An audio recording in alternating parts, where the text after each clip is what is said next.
బంధుమిత్రులకి నమస్కారం. నా పేరు టిఎస్ఆర్ లక్ష్మణ్ ముదిరాజ్.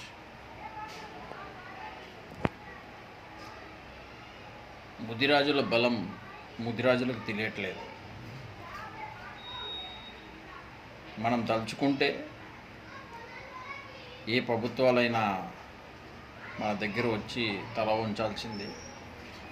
ఇది గతంలో కూడా నేను చాలాసార్లు వీడియోలలో,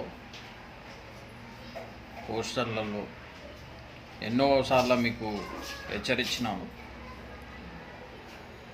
ఏ గవర్నమెంట్ వచ్చినా, ఏ ప్రభుత్వం వచ్చినా మనకు ఒరిగేది లేదనేసి ఆ ప్రభుత్వాలు, పోయిన ప్రభుత్వాలు ఉన్నప్పుడు కానీ ఇప్పుడు వచ్చిన ప్రభుత్వాల గురించి కానీ హెచ్చరిస్తూనే ఉన్నాను. ఎమ్మెల్యే పదవి ఇవ్వని, ఎంపీ పదవి ఇవ్వని, ఏ పదవి ఇచ్చినా మనకి ఒరిగేదేం లేదు.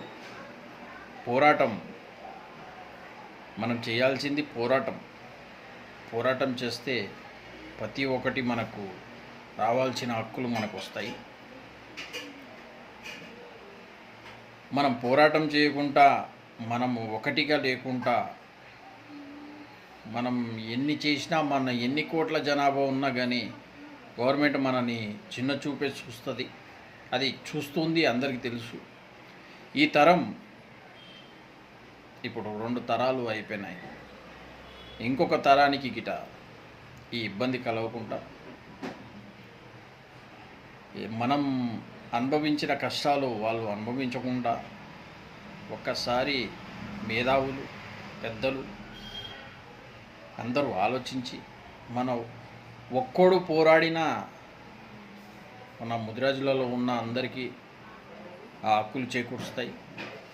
10 మంది పోరాడినా మన ముదిరాజులలో ఉన్న అందరికీ హక్కులు వస్తాయి.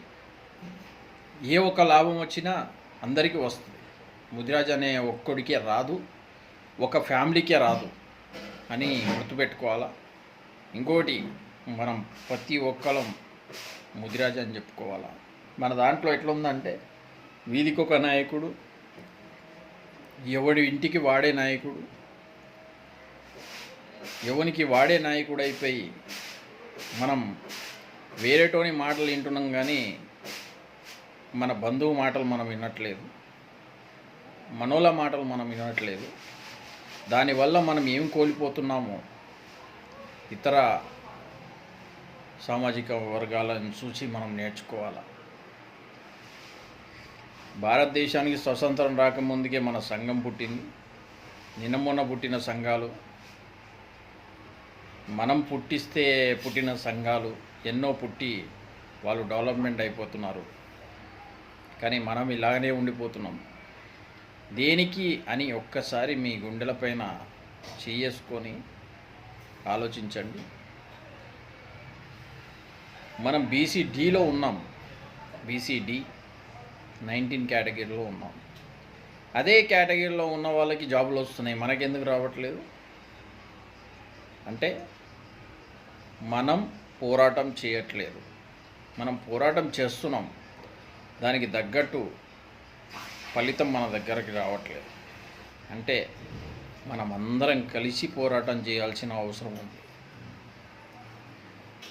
ఎవరైనా వేరే క్యాస్ట్ వాళ్ళు కానీ, వేరే వర్గాల వాళ్ళు కానీ ఒక పోరాటం చేస్తున్నారంటే వాళ్ళు అందరూ గుంపుగూడి పోరాటం చేస్తారు.